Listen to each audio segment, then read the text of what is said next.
उस समय जब औरंगजेब ने मंदिर तोड़े गए थे, अनेक ऐसे इतिहासकार हैं जिन्होंने इस बात को लिखा है कि वो भूमि जो मूर्तियां हैं वो सीढ़ियों में है। रुको, अगर मैं तुमसे कहूं कि जिस जगह पर आज लोग इबादत करने जाते हैं उसी जगह के नीचे शिवलिंग और प्राचीन मूर्तियां दबे होने का दावा किया जा रहा है, तो क्या तुम इसे सिर्फ एक कहानी मानोगे या एक छुपा हुआ सच? सोचो, वही सीढ़ियां जिन पर रोज सैकड़ों लोग चलते हैं, अगर उनके नीचे सदियों पुराने शिवलिंग हों तो इसका मतलब क्या है? क्या ये सिर्फ इत्तेफाक है या जानबूझकर इतिहास को दफन किया गया? यही इस वीडियो का मकसद है, तुम्हें उस सच के करीब ले जाना जिससे शायद तुम्हें अब तक दूर रखा गया है। जरा आंखें बंद करके इमेजिन करो, ठंडी पत्थर की सीढ़ियां, नीचे दबा हुआ एक शिवलिंग जिस पर कभी पूजा होती थी, और आज वही जगह खामोश है। सवाल ये नहीं कि वहां क्या है, सवाल ये है कि अगर सच सामने आया तो कितनों की सोच बदल जाएगी। क्योंकि हाल ही में ऐसे दावे सामने आए हैं जिन्होंने सिर्फ एक इमारत नहीं बल्कि पूरे इतिहास को सवालों के कटघरे में खड़ा कर दिया है। कुछ लोग इसे प्रमाण मान रहे हैं, कुछ इसे अफवाह, और कुछ चाहते हैं कि यह बात यहीं दबकर रह जाए। लेकिन अगर कल कोर्ट ने जांच की इजाजत दे दी और सच में वहां शिवलिंग या मूर्तियां मिली, तो क्या तुम उस सच्चाई को स्वीकार कर पाओगे? इस वीडियो में हम उन्हीं दावों, संभावित सबूतों और उन सवालों को खोलेंगे जो तुम्हें अंत तक बांधे रखेंगे, क्योंकि जो आगे आने वाला है वो सिर्फ इतिहास नहीं, तुम्हारे नजरिए को बदल सकता है। चलिए, एक बात जल्दी से बताइए, ये वीडियो आपको खुद से ढूंढकर मिला या यूट्यूब ने आपके स्क्रीन पर सजेस्ट किया और आपने क्लिक कर दिया? क्योंकि हमें भी समझना है कि यूट्यूब हमारी आवाजें आप तक कैसे पहुंचा रहा है। और अगर आप सच में एक जागरूक और देशभक्त हिंदू हैं तो फैक्ट मंत्रा चैनल को अभी सब्सक्राइब करें, वीडियो को लाइक जरूर करें और अपने दोस्तों के साथ शेयर करना मत भूलिए। चलिए, अब बिना देरी के बढ़ते हैं आगे वीडियो की सबसे जरूरी बात की ओर। आगरा की जामा मस्जिद को लेकर कथावाचक देवकी नंदन ठाकुर ने क्या दावा किया है? ऐसे कौन से सबूत हैं जो यह साबित करते हैं कि जामा मस्जिद की सीढ़ियों के नीचे हिंदू मूर्तियां दफन हैं? क्या कोर्ट इन सीढ़ियों की जांच की इजाजत देगा? क्यों मुगल बादशाह औरंगजेब ने मूर्तियों को जामा मस्जिद की सीढ़ियों में चुनवाया था? अगर आप भी इन सवालों के जवाब जानना चाहते हैं तो वीडियो के अंत तक बने रहें। दोस्तों, सनातन धर्म को समझना किसी प्राचीन खजाने की खोज करने जैसा है। इसे दुनिया का सबसे पुराना और जीवंत धर्म माना जाता है। सनातन धर्म हमेशा से था और हमेशा रहेगा, और इस बात में कोई शक नहीं है। सनातन धर्म केवल पूजा पाठ तक सीमित नहीं है, इसमें विज्ञान, गणित, आयुर्वेद, एस्ट्रोनॉमी और योग का समावेश है। ये इंसान को प्रकृति के साथ तालमेल बिठाकर जीना सिखाता है। ये दुनिया की सबसे पुरानी संस्कृति है जिसकी शुरुआत को लेकर दो तरह के विचार सामने आते हैं। हिंदू शास्त्रों के अनुसार यह अनादि है, यानी इसकी कोई शुरुआत नहीं है, बल्कि यह सृष्टि के आरंभ से है। कालचक्र के अनुसार यह लाखों साल पुराने सतयुग, त्रेता और द्वापर से होता हुआ आज कलयुग तक पहुंचा है। वहीं आधुनिक इतिहासकार और पुरातत्व विभाग के सबूतों के आधार पर सनातन धर्म को कम से कम 5000 से 10,000 साल पुराना माना जाता है। और इस बात का सबूत सरस्वती सिंधु सभ्यता की खुदाई में मिले शिवलिंग और योग की मुद्राएं देती है। जी हां, 1921 में जब हड़प्पा और 1922 में मोहनजोदड़ो नाम के दो शहरों को जमीन के नीचे से निकाला गया तो पूरी दुनिया यह देखकर हैरान रह गई कि वहां ऐसी चीजें भी मिली जो आज के हिंदू धर्म से बिल्कुल मेल खाती हैं। आपको जानकर हैरानी होगी कि जमीन के नीचे से एक ऐसी पत्थर की मोहर मिली थी जिस पर एक आकृति योग की मुद्रा में बैठी है और उसके चारों तरफ जानवर हैं। इसे भगवान शिव का पशुपति रूप माना जाता है, जो साबित करता है कि योग और शिव पूजा हजारों साल पुरानी है। इसके अलावा खुदाई में पत्थर के बने कई शिवलिंग मिले जो बिल्कुल वैसे ही थे जैसे आज हम मंदिरों में देखते हैं। इससे पता चला कि शिवलिंग की पूजा तब भी होती थी जबकि बहुत सारी ऐसी मूर्तियां मिली जो देवी मां की पूजा का संकेत देती हैं। खुदाई में स्वास्तिक के निशान मिले जिसे आज भी हम हर शुभ काम में इस्तेमाल करते हैं।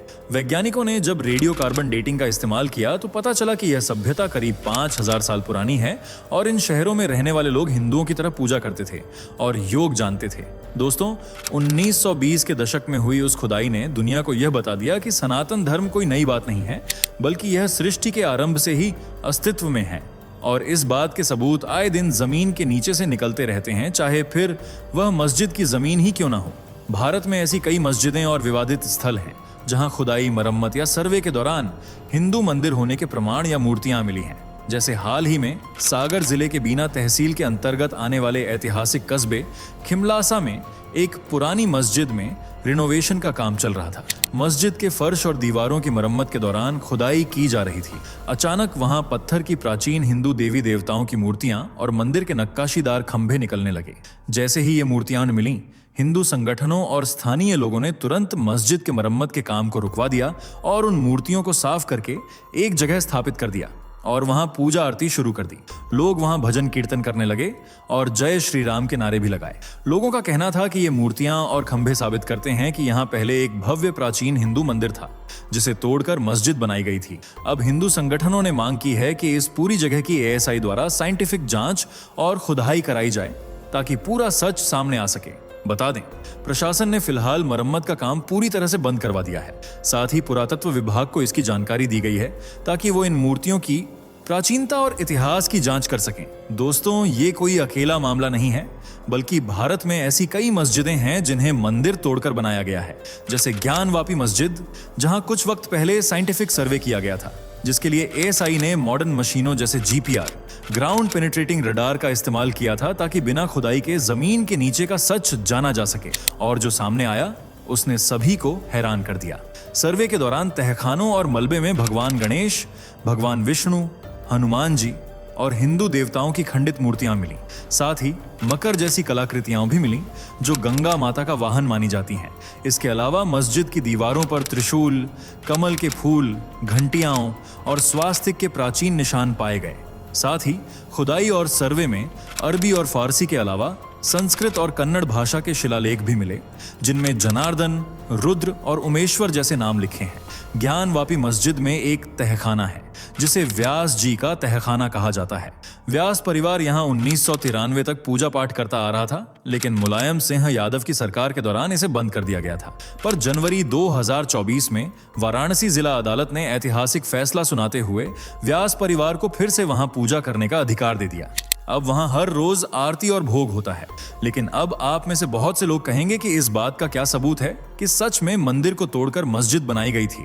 तो बता दें, ASI के पास एक फारसी शिलालेख है जो औरंगजेब के समय के काले इतिहास की गवाही देता है। मुगल इतिहास के आधिकारिक रिकॉर्ड्स जैसे कि मासिर आलमगीरी में दर्ज है कि 1669 में औरंगजेब ने काशी विश्वनाथ मंदिर को ध्वस्त करने का आदेश दिया था और फिर वहां ज्ञानवापी मस्जिद बनवाई थी। सर्वे के दौरान ASI को मस्जिद के अंदर एक पत्थर भी मिला था जिस पर फारसी भाषा में लिखा था कि यह मस्जिद करीब 1678 ईस्वी में बनकर तैयार हुई थी। ASI ने अपनी रिपोर्ट में बताया कि इस शिलालेख के साथ छेड़छाड़ की गई थी और इसे मिटाने की कोशिश की गई थी, लेकिन वैज्ञानिक तकनीकों से इसे पढ़ लिया गया। इसके अलावा मस्जिद में जो खंभे लगे हैं वे मस्जिद की वास्तुकला से मेल नहीं खाते। उन पर घंटियां, जंजीरें, कमल के फूल और हिंदू देवी देवताओं की नक्काशी मिली है। रिपोर्ट में बताया गया कि मंदिर के पुराने खंभों को ही थोड़ा छीलकर या उनकी आकृतियों को मिटाकर उन्हें मस्जिद की छत को सहारा देने के लिए इस्तेमाल किया गया। कुछ खंभों पर आज भी प्राचीन संस्कृत भाषा में लिखे हुए शब्द देखे जा सकते हैं। वहीं ज्ञानवापी मस्जिद की जो पश्चिमी दीवार है वो आज भी पूरी तरह से एक हिंदू मंदिर का हिस्सा दिखाई देती है। ये दीवार मस्जिद के बाकी हिस्सों से बिल्कुल अलग है। इसमें पत्थरों को जोड़ने का तरीका और उस पर की गई नक्काशी 100% एक भव्य मंदिर की है। ऐसा कहा जाता है कि औरंगजेब की सेना ने मंदिर के मुख्य ढांचे को तो गिराया, लेकिन इस दीवार को वैसे ही रहने दिया और इसी के ऊपर मस्जिद का गुंबद खड़ा कर दिया। ASI के अनुसार ये दीवार ये बताने के लिए काफी है कि मंदिर को पूरी तरह से नहीं गिराया गया था, बल्कि उसे कन्वर्ट किया गया था। बता दें, फिलहाल ये मामला अदालत में है और हिंदू पक्ष की मांग है कि पूरी ज्ञानवापी मस्जिद को वहां से हटाया जाए और पूरी जमीन हिंदू समुदाय को सौंपी जाए, जहां वो फिर से मंदिर का निर्माण करवाएंगे। इसी तरह एक और मामला आगरा की जामा मस्जिद को लेकर भी सामने आया है। जी हाँ, वही आगरा जो ताजमहल के लिए पूरी दुनिया में मशहूर है, लेकिन ताजमहल के साथ साथ अब जामा मस्जिद पर भी सवाल उठ रहे हैं। इसे मुगल बादशाह शाहजहां ने अपनी सबसे प्यारी बेटी जहांआरा बेगम के सम्मान में बनवाया था, जिसे लेकर हाल के सालों में हिंदू पक्ष ने कई दावे किए हैं और ये मामला कोर्ट तक पहुंच गया है।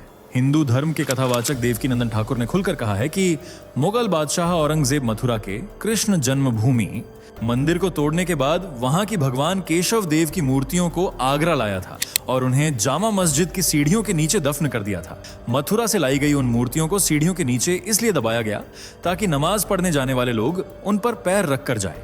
वो इसे हिंदू धर्म और उनके आराध्य भगवान कृष्ण का बड़ा अपमान मानते हैं। इसलिए देवकी नंदन ठाकुर ने आगरा की अदालत में एक याचिका दायर की है और ये मांगे की हैं कि जामा मस्जिद की उन सीढ़ियों का ASI सर्वे कराया जाए ताकि सच सबके सामने आ सके। अगर सच में वहां मूर्तियां नहीं मिली तो वो अपनी बात वापस ले लेंगे, लेकिन इतिहास के पन्नों में जो लिखा है उसे नजरअंदाज नहीं किया जा सकता। और देवकी नंदन जी की ये बात 100% सच है, क्योंकि मुगल काल की ऑफिशियल ऐतिहासिक किताब मासिर आलमगीरी में साफ लिखा है कि 1670 में औरंगजेब ने मथुरा के केशव देव मंदिर को तोड़ने का आदेश दिया था और वहां की रत्न जड़ित मूर्तियों को आगरा लाया गया था। किताब के अनुसार उन मूर्तियों को आगरा की बेगम साहिबा की मस्जिद, जिसे आज हम जामा मस्जिद कहते हैं, उसकी सीढ़ियों के नीचे दफन कर दिया गया ताकि वो नमाजियों के पैरों के नीचे बनी रहें। इसके अलावा निकोलाओ मनुची, जो एक इतालवी यात्री और डॉक्टर थे, वो काफी वक्त तक मुगल दरबार में रहे थे। उन्होंने अपनी किताबों में औरंगजेब की कट्टरता का जिक्र किया है। मनुची ने लिखा है कि औरंगजेब ने हिंदू भावनाओं को ठेस पहुंचाने के लिए मंदिरों की मूर्तियों को मस्जिदों के प्रवेश द्वारों और सीढ़ियों पर लगवाया था। वहीं Travels in the Mughal Empire book, जिसे फ्रांसवा बर्नियर ने लिखा था, उसमें भी औरंगजेब द्वारा मंदिरों को नष्ट करने और उनके मलबे और मूर्तियों के अपमानजनक इस्तेमाल का जिक्र किया गया है। इतना ही नहीं, खफी खान, जो मुगल काल के एक महत्वपूर्ण इतिहासकार थे, उन्होंने भी औरंगजेब के समय में मथुरा के मंदिरों को ध्वस्त करने और वहां से लाई गई मूर्तियों को आगरा और बाकी जगहों पर मस्जिदों में इस्तेमाल किए जाने की बात लिखी थी। इसके अलावा जीन बैप्टिस्ट टैवर्नियर, जो एक फेमस फ्रांसीसी ट्रैवलर थे, उन्होंने शाहजहां और औरंगजेब के समय भारत की यात्रा की थी। उनकी किताब ट्रैवल्स इन इंडिया इतिहास का एक बहुत महत्वपूर्ण दस्तावेज है। इस किताब में टैवर्नियर ने बताया कि उन्होंने मथुरा के केशव देव मंदिर को अपनी आंखों से देखा था। ये मंदिर इतना विशाल और सुंदर था कि इसे पूरे भारत के सबसे बेहतरीन मंदिरों में गिना जाता था। उन्होंने मंदिर की नक्काशी और उसकी ऊंचाई की बहुत तारीफ की थी। साथ ही ये भी बताया था कि यह मंदिर बहुत अमीर था और दूर दूर से लोग यहाँ दर्शन के लिए आते थे। पर औरंगजेब ने सभी हिंदू मंदिरों को नष्ट करने का फैसला कर लिया था। टैवर्नियर के भारत छोड़ने के कुछ समय बाद केशव देव मंदिर को पूरी तरह तोड़ दिया गया, लेकिन उन्होंने अपनी किताब में इस मंदिर का जिक्र किया। साथ ही यह भी लिखा कि हिंदू मंदिरों में सोने चांदी और कीमती रत्नों से जड़ी मूर्तियां होती थीं। मुगल शासक न केवल धार्मिक वजहों से बल्कि दौलत और लूट के लिए भी इन मंदिरों पर हमला करते थे।